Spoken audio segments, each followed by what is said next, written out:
senhor Luiz Inácio da Silva, vou chamá-lo de ex-presidente. O senhor prefere como? Pode ser ex-presidente? Doutor, se puder falar um pouquinho mais alto, para mim seria bom. Tá. Posso chamá-lo de ex-presidente? Pode. Tá. Então o senhor sabe do que está sendo acusado nesse processo, Não. né? Não sabe? Não sei, gostaria de pedir se a senhora pudesse me explicar qual é a acusação. Tá. O senhor tem dois conjuntos de acusação. A primeira parte da acusação diz respeito à corrupção, que o senhor teria recebido vantagens indevidas da Odebrecht e da OAS relacionadas aos contratos que eles têm com a Petrobras. E um segundo conjunto de atos que seriam atos de lavagem de dinheiro relacionados à reforma do sítio em benefício ao senhor e à sua família, que foram feitos num primeiro momento pelo Bunline, num segundo momento pela Odebrecht, num terceiro momento pela OAS. Um resumo muito sintético seria isso. Não. Eu imagino que a acusação que pesava sobre mim é que eu era dono de um sítio em Atibaia. Não é Eu isso. passei. Não é isso. Não é isso que acontece. É ser beneficiário de reformas que foram feitas. A acusação passa pela relação do senhor ser dono do sítio, mas a acusação imputada é do senhor ser beneficiário das reformas que foram feitas por essas três pessoas que eu lhe falei. Bunline, Odebrecht e OAS. Mas, doutor, eu só queria perguntar para o meu esclarecimento, porque eu estou disposto a responder toda e qualquer pergunta. Eu sou dono do sítio ou não? Isso o senhor que tem que responder, não eu, doutor, e eu não estou sendo interrogada nesse momento. Não, quem me acusou. Doutor, e assim, senhor ex-presidente, esse é um interrogatório, e se o senhor começar nesse tom comigo, a gente vai ter problema. Então, vamos começar de novo. Eu sou a juíza do caso, eu vou fazer as perguntas que eu preciso para que o caso seja esclarecido, para que eu possa sentenciá-lo, ou algum colega possa sentenciá-lo. Então, num primeiro momento, eu quero dizer que o senhor tem todo o direito de ficar em silêncio, mas nesse momento eu conduzo o ato. Mas, doutor, pela ordem, meritíssimo juíza. Nos termos do que dispõe a Constituição e as leis de processo penal, a excelência bem sabe, o interrogatório é o ato em que o acusado exerce a autodefesa. Sim, mas tem ele que não ter a tem mais me perguntar absoluta nem me acusar. liberdade para expor os fatos e indagar a respeito do que está sendo acusado. Pela ordem, doutor, que ele Não, eu estou me sim, dirigindo à meritíssima juíza, não estou falando com Vossa Excelência, não abro este diálogo lateral, estou falando com a meritíssima juíza. Você não vai me cortar. Eu estou me dirigindo ao juízo. Eu vou interromper. Vossa Excelência quer substituir o juízo? Não, o senhor que está atrapalhando a condição da audiência, doutor. Se o senhor não...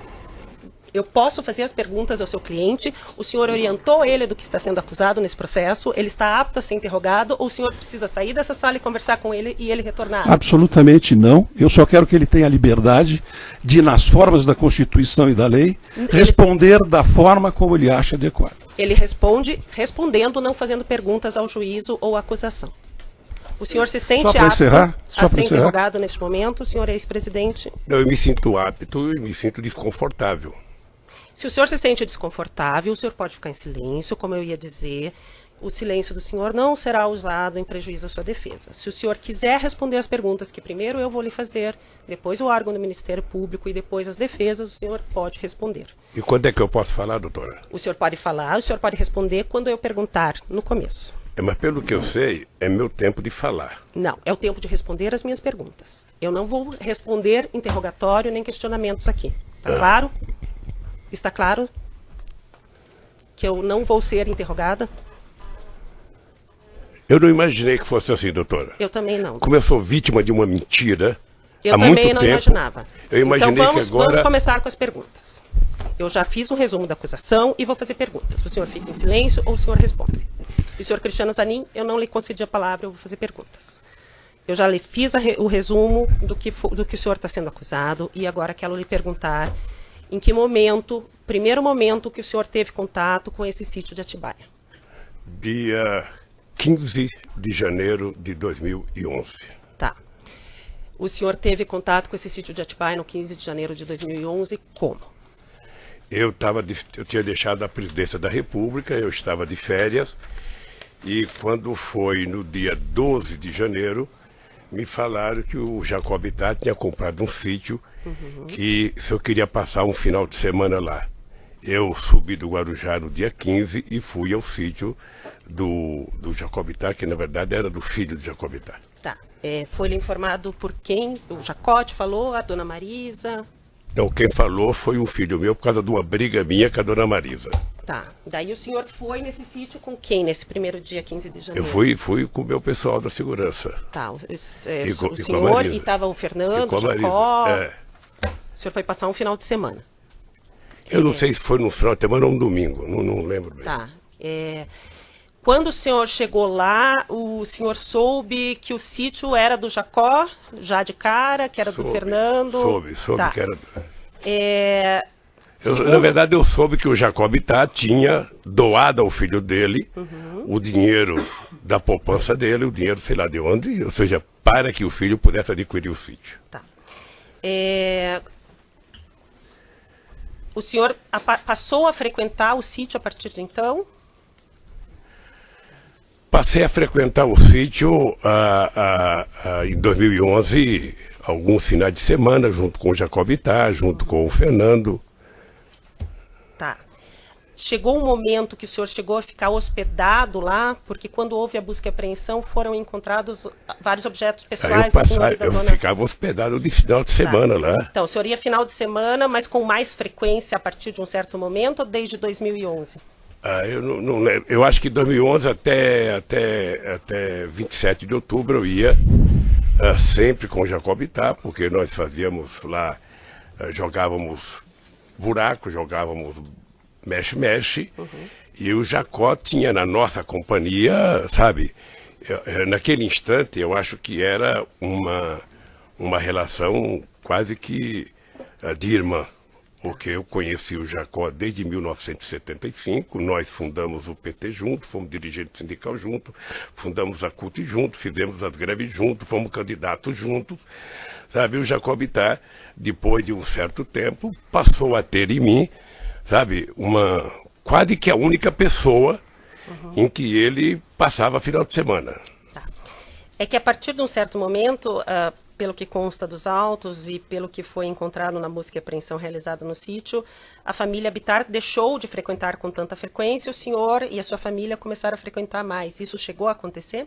Veja, a família Bittar, o Fernando Bittar, em função de ter um filho de 12 anos que preferia ir para o shopping do que para o sítio, não ia, mas o Jacó ia constantemente para o sítio. E o problema do Jacó é que ele estava com mal de Parkinson e estava cada vez mais ficando com problema. Mas ele foi muito tempo. Frequentava junto com o senhor e quem deixou de frequentar um pouco mais fui eu por causa do câncer. Depois do dia 27 de outubro, eu tive 2011, 2012, o tempo inteiro, menos possibilidade de ir, e às vezes ia e voltava no mesmo dia por causa da doença. Tá. E o Fernando falou até que o senhor ia na época do tratamento e ficava hospedado de vez em quando, né? Eu ia, mas não ia para dormir porque eu tinha problema de... Tá. De debilidade. Tá. E aí, depois de um tempo, quando foi feita a busca e apreensão, então o senhor disse que o Jacó ainda frequentava, o Fernando menos por causa do filho adolescente, mas o senhor que ocupava o quarto principal. Quando me dava, eu ocupava. Mas tinha os objetos pessoais estavam lá. E isso era uma deferência que eu recebia tanto lá na chácara, quanto eu recebia no Palácio da Rainha da Inglaterra, no Palácio da Rainha da Suécia, em vários lugares que eu frequentei, inclusive no Kremlin, sabe? Eu tive o prazer de ser convidado a dormir no Kremlin. Eu não sei o que o Ministério Público viu de absurdo isso. Quando foi narrado aqui por várias testemunhas e por alguns réus, o senhor Fernando Bittar comprou o sítio, foi feito a escritura, ele e o Jonas Suassuna. O senhor sabia que foi feito uma escritura, eles negociaram, uma parte do terreno ficaria com o Jonas, outra parte com o senhor Fernando Bittar? Eu não tinha interesse e nem por que saber disso. Tá. O que eu sabia era que o terreno era um todo e que o Fernando Bittar não podia comprar todo o terreno, ele comprou uma parte e o Jonas Suassuna comprou a outra parte. É isso que eu sabia. Mas o senhor sabia quando? Quando que o senhor ficou sabendo disso? Depois de algum tempo que estava lá. O senhor já estava usando o sítio? Já estava frequentando, quer dizer, o sítio? Já. Tá. O senhor soube que as primeiras reformas foram feitas no sítio uma parte pelo senhor Fernando para usar e outra parte a pedido da dona Marisa? Eu nunca... Veja, eu tenho muita dúvida se a dona Marisa pediu para fazer a reforma. Tenho muita dúvida. Como ela não está aqui para se explicar, eu fico com a minha dúvida. Eu, sinceramente... O senhor Bunlai e o senhor Aurélio, que foram ouvidos essa semana, relataram que eles foram junto com dona Marisa. Agora ficou fácil citar o nome da dona Marisa porque ela morreu. Então agora... É muito fácil então, dizer. O senhor não acredita que o senhor Bunlai eu sinceramente não acredito porque não ao senhor Aurélio, o senhor Bunlai, eu não acredito porque não acredito que a dona Marisa tivesse efetivamente relação para pedir para uma empresa fazer obras. E também porque não era dela. Então o senhor acha que o senhor Bunlai, quando fala que foi fazer visita junto com a dona Marisa e com o senhor Aurélio, e o senhor Aurélio também confirma essa visita antes das reformas, o senhor acha que eles estão mentindo? Eu não estou dizendo que eles estão mentindo, eu estou dizendo que eu não acredito que a dona Marisa fosse pedir. Então por que ela teria ido visitar esse sítio com o Fernando, com o Bunlai e com o senhor sabe? Eu sei porque as pessoas, na verdade, quando compraram o sítio, tomaram uma decisão de que o Lula não poderia saber de nada, que o Lula era contra qualquer ideia, sabe, de comprar qualquer coisa pedindo para ele guardar arquivo, porque eu era contra. No meu mandato presidencial eu era contra. Primeiro discutir instituto, discutir acervo, antes que eu deixasse a presidenta da República no dia 31 de dezembro de 2010. Sabe? Então, os companheiros também não tinham que me dar explicação.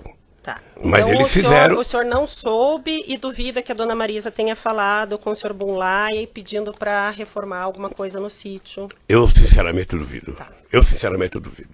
O senhor soube que as primeiras pessoas que fizeram a obra, o senhor Ignes, as primeiras pessoas que estavam lá foram retiradas a pedido da senhora Marisa, do senhor Fernando, do senhor Aurélio? O que eu sei das reformas, na verdade, foi depois da imprensa. A senhora sabe do contato que dona Marisa tinha com pessoas da Odebrecht, com a direção da Odebrecht, para ter pedido para a Odebrecht assumir essa reforma? É isso que eu estou tentando dizer. A Marisa não tinha, no meu conhecimento, nenhuma relação com a Odebrecht. Mas nem em eventos sociais ela não tinha contato com o senhor Emílio, com o senhor Marcelo? Ela participou de jantares, de eventos sociais com o senhor Emílio, o senhor Obviamente Marcelo? que pode ter encontrado num evento qualquer, sabe, público com essas pessoas, porque ia muitos empresários. Mas ter liberdade para falar com uma pessoa e pedir, eu sinceramente acho que quem citou isso está tentando encontrar uma solução cômoda para uma pessoa que já está morta. As pessoas que relataram esse fato, também o senhor acredita que estão mentindo, que dona Marisa não pediu? Vou dizer, não estou utilizando a palavra mentindo. Eu só estou dizendo que não acredito que a dona Marisa tenha pedido.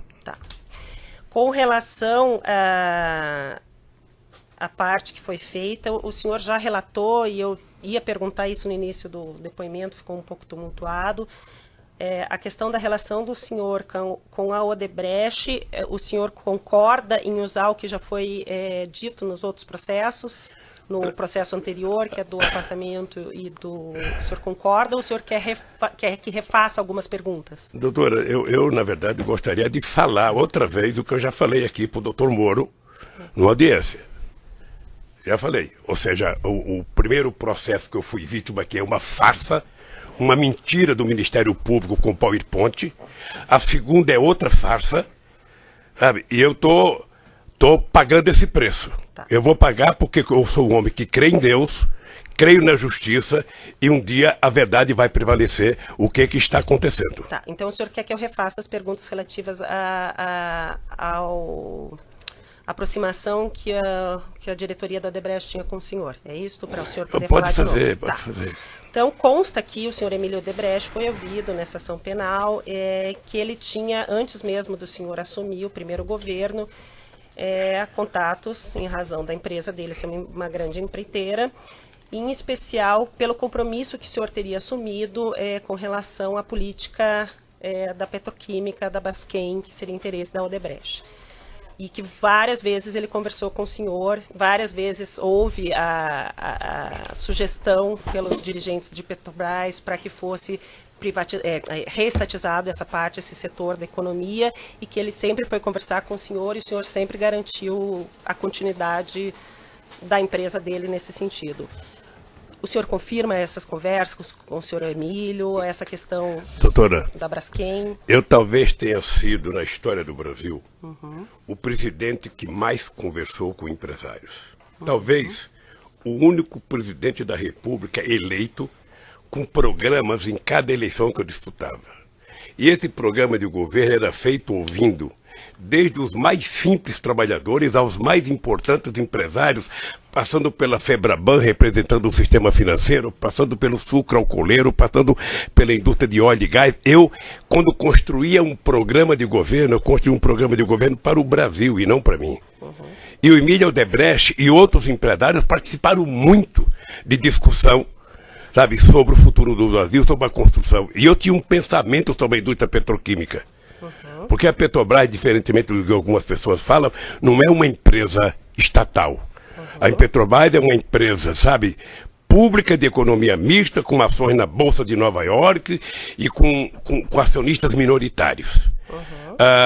E eu não tinha nenhum interesse que fosse estatizado qualquer coisa. Eu tinha interesse que tudo fosse transformado, sabe, numa atividade de empresas públicas e que deveria participar Petrobras, empresas privadas, Banco do Brasil, empresas privadas, tudo. Eu achava que tinha que ser uma mistura da atividade econômica para a gente fazer esse país voltar a crescer.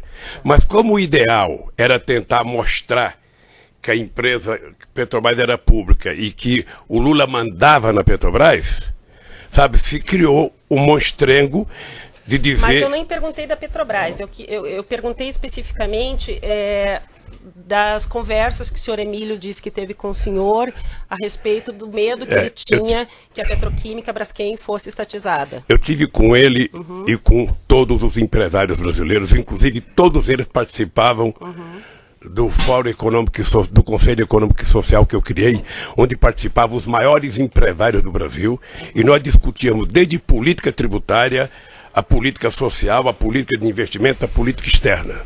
Tá. Sim, é por isso que o meu governo passou a ser... conversou com o senhor Emílio algumas vezes sobre essa questão da Braskem ou não conversou? Não era da minha alçada conversar. Tá. Ou seja, qualquer assunto específico de conversa com quem quer que seja, ou a pessoa conversava com o ministro da área, ou a pessoa conversava com a empresa fins. Tá. Então o senhor não conversou e não garantiu nada ao senhor Emílio em nenhum momento? Veja, primeiro eu poderia garantir qual era a intenção do governo. E a intenção do governo era ter o Brasil como um país, sabe, de uma indústria química poderosa. O Brasil é um país de 200 milhões de habitantes, o Brasil compra até bacia de lavar os pés, importa porque não tinha uma indústria química forte. Eu era favorável e defendia que o Brasil tivesse uma indústria petroquímica muito forte. E a Braskem... Eu só queria que o senhor respondesse sim, não. É porque não é só assim, doutora. Lamentavelmente não é só assim, sim ou não. A defesa gostaria de ter a palavra. Eu acabei de dizer que eu conversei muito com a Braskem. Mas especificamente sobre esse assunto, o senhor conversou ou não conversou? Devo ter conversado na discussão do programa do governo. E o senhor garantiu alguma posição para o senhor Emílio?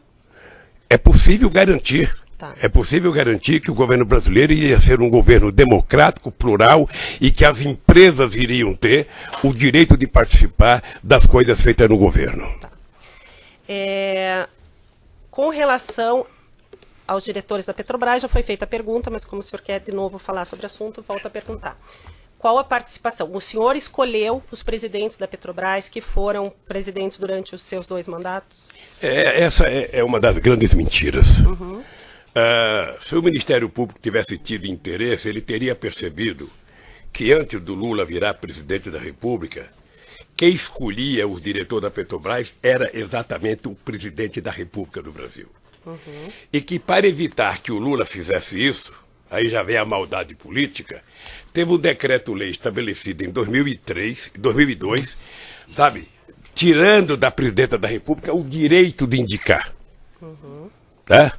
Então, quem passou a ser o indicador era efetivamente o Conselho de Administração da Petrobras, que era plural, que tinha empresários privados, grandes, pequenos, sabe, médio, que tinha acionista minoritário. Qual era o papel do presidente da República?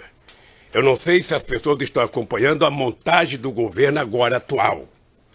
Né? Quem é que está sendo colocado? Dá essa impressão de que não tem ninguém político. mas com raríssimas exceções, todo mundo ali é político. Então o que eu fazia? Eu fui eleito com uma base que me apoiou na campanha. Eu designei, sabe, o ministro-chefe da Casa Civil, que é o responsável por isso, particular com os líderes dos partidos que me apoiavam, a montagem do segundo escalão do governo, porque eu tinha indicado o primeiro escalão. Tá, no caso era o senhor José Dirceu. Como é que funciona? Como é que funciona? Se reúne as lideranças dos partidos, os líderes de cada bancada, sei lá se o presidente do partido, porque eu não participo, e eles indicam um nome para que o presidente da República coloque à disposição, primeiro do gabinete, manda para a Casa Civil, que vai para o gabinete institucional. O gabinete institucional faz uma investigação, sabe, se tem prontuário, se tem denúncia, se tem qualquer coisa que não signifique boa conduta. Quando isso chega, devolve-se à presidência da República, o presidente da República encaminha isso ao Conselho da Petrobras. E o Conselho da Petrobras é quem tem autonomia e autoridade, segundo o decreto, de indicar as pessoas. Quando as pessoas foram indicadas, eu disse no depoimento, já no depoimento, não houve uma denúncia, sabe, nem da imprensa, nem da Polícia Federal, nem do Ministério Público, nem do Sindicato de Trabalhadores, nem dos funcionários, ou seja, eles foram aprovados, inclusive, em depoimento de pessoas do Conselho por unanimidade. Tá. Então, o senhor fez indicações com base em orientações da base partidária que lhe dava Excelência sustento. pela ordem. É isso? Excelência pela ordem. Não foi dito. Foi dito que a indicação era feita pelo Conselho. Foi isso que o depoente acabou de afirmar. Mas não foi a presidência que falou para o Conselho eu enviei o nome. Ele enviou um nome. Encaminhamento. A gente não fala.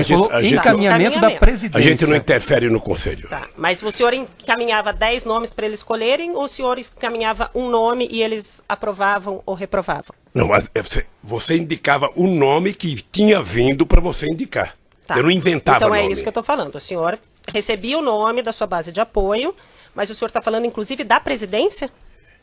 O Dutra, Gabriele, era a base de apoio? O presidente foi da indicação minha, o presidente da Petrobras. Tá.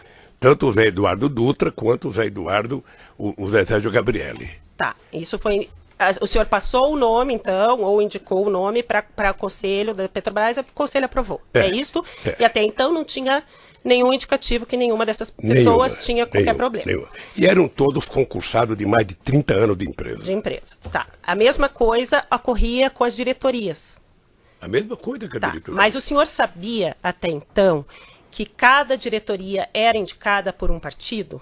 Era indicado por um conjunto de forças políticas que tinha me ajudado a ganhar, como é hoje. Tá, não estou falando que isso é errado, mas o senhor sabia, então, que, por exemplo, o Paulo Roberto Costa era indicação do PP, sabia que o Cerveró e depois o Zelada era do PMDB. Do PP e de outras forças políticas. Isso já está no meu depoimento. É que o senhor pediu para falar de novo. É que ele falou forças políticas, Excelência, não um partido. Mas eu estou perguntando do partido, por isso que eu estou perguntando. Ele sabia que tem era várias partido? forças políticas que indicam. Tá, não era PP, PMDB e PP exatamente como ficou... é hoje. Tá.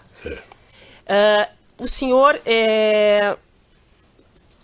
Então, com essas forças políticas, lhe indicaram o nome do Paulo Roberto Costa, lhe indicaram o nome do Cerveró, lhe indicaram o nome do... Me deu até... Do Duque. Do Duque. E o senhor encaminhou para o Conselho e eles aprovaram. É isso. Sei mesmo. Houve algum pedido de políticos para o senhor trocar diretores da Petrobras? Não.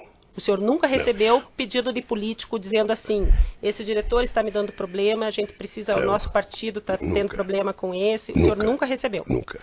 O senhor foi repassado pelo chefe da Casa Civil na época, ou no segundo momento pela senhora Dilma, alguma informação de que algum diretor estava dando problema com a sua base de apoio? Não. Aquele fato narrado aqui na denúncia de que houve, antes da indicação do Paulo Roberto Costa para a diretoria da Petrobras, uma obstrução na Câmara dos Deputados. O senhor tomou conhecimento, sabe falar alguma coisa a respeito, ou quer repetir alguma coisa a respeito disso? Deixa eu dizer uma coisa, doutora, é que a pessoa que contou esse fato não merece da minha parte, meio centímetro de respeito. Porque se tivesse acontecido um bloqueio de votação na Câmara, o governo tinha um coordenador político, que era ministro, que mantinha relação com a Câmara. Esse coordenador político tinha contato com todos os líderes partidários. Além disso, o governo tinha, naquela ocasião, a presidência da Câmara. Além disso, o presidente tem o líder do governo dentro do Congresso Nacional. É muito sistemático que eu nunca tenha ouvido falar de que houve obstrução para aprovar o nome. Então, o senhor nunca foram para o senhor falando que teve problema e que estavam obstruindo votações na Câmara? Eu, graças a Deus, nunca tive obstrução no Congresso por nenhum projeto. Segundo consta aqui na denúncia, dentre as várias reuniões que constam na sua agenda com o senhor Emílio Odebrecht, há uma reunião no dia 30, no penúltimo dia do governo do senhor, 30 de dezembro de 2010, que o senhor teve uma reunião com o senhor Emílio. O senhor confirma essa reunião? Não teve reunião, doutor. Tá, mas está na sua agenda. Não teve reunião. Fui eu que contei que houve uma conversa. O Emílio pediu para ir ao Palácio para que ele pudesse apresentar o Marcelo à presidenta Dilma. Foi isso. Eu estava na Bahia, regressei da Bahia, que eu estava inaugurando um programa votacional, e o Emílio esteve no Palácio por volta de 5 horas, quase, já era final, já era véspera da posse da Dilma, tinha poucos minutos para qualquer contato político. A conversa foi muito rápida, sabe? Mas não foi uma reunião em que você senta numa mesa e conversa e discuta até um assunto. Dentre os documentos juntados no processo pela defesa entregues ao Ministério Público pela defesa dos executivos da Odebrecht, consta uma pauta que o senhor Marcelo teria passado ao pai de assuntos a serem tratados com o senhor. Isso já foi te perguntado, né? Já foi perguntado para o senhor antes, mas dentre os assuntos estava sítio 15/1, que é a data que o senhor disse que conheceu o sítio, né? Coincidentemente, a data que o senhor disse que conheceu o sítio estava nesse e-mail que o senhor Marcelo mandou para o pai para conversar com o senhor nesse dia 30. O senhor Emílio, ouvido aqui em juízo, diz que mencionou ao senhor, ao final da reunião, que o sítio estaria pronto no dia 15 e que o senhor não esboçou nenhuma reação. O senhor... Porque eu não sabia, doutora. Tá, mas o senhor se recorda do senhor Emílio ter falado? Eu na verdade, não lembro. Eu vi o Emílio no depoimento, vi até pela televisão, o Emílio dizendo, dando um sorrisinho sarcástico, de que, olha, eu até lembrei e falei com o presidente, o sítio está pronto, ele não me respondeu nada, eu pressupõe que ele conhecia. Tá. Ele poderia ter pressuposto que eu não conhecia. Tá. Porque se eu conhecesse, eu ia dar um abraço nele, obrigado, doutor Emílio, que maravilha que o senhor fez. Tá. Então, o senhor não se recorda disso? Eu não me recordo dele ter falado. E também, se tivesse falado, para mim não significava nada, porque eu até então era analfabeto de sítio. Tá. Segundo os dados... Quantos minutos que tá? 28? Ainda dá mais um pouquinho. Segundo os dados do processo, a Odebrecht fez uma reforma no sítio em que teria gasto R$700 mil. Ninguém, naquela época, nem comentou com o senhor a respeito dessa reforma? Não? Não, porque quando eu conheci o sítio, ou seja, o sítio já não tinha reforma, o sítio estava pronto. Tá. Os executivos da Odebrecht, o senhor Alexandrino e outras pessoas falaram que existia na época uma conta junto com o PT de propinas que eram recolhidas nos contratos públicos celebrados da empreiteira com o governo, ou estatais, ou direto. O senhor, em algum momento, teve conhecimento disso enquanto o senhor era presidente ou após a presidência? Na verdade, doutora, essa é a senha que foi criada no PowerPoint. É por isso que hoje eu vejo as pessoas falar, não, porque foi do Caixa Geral, qualquer coisa é um Caixa Geral, qualquer... Quer dizer, é que se construiu uma mentira, eu não sei se do empresário, de quem quer que seja, e passa a tentar jogar nas costas do PT, sabe, a responsabilidade por tudo o que aconteceu nesse país. A única coisa que eu tenho a tranquilidade é dizer que eu não sei quanto custou, quanto gastou, quem fez, por que fez e o que fez. Tá? Eu vou quem pode dizer isso é quem é o dono do sítio. Tá, eu vou interromper o áudio.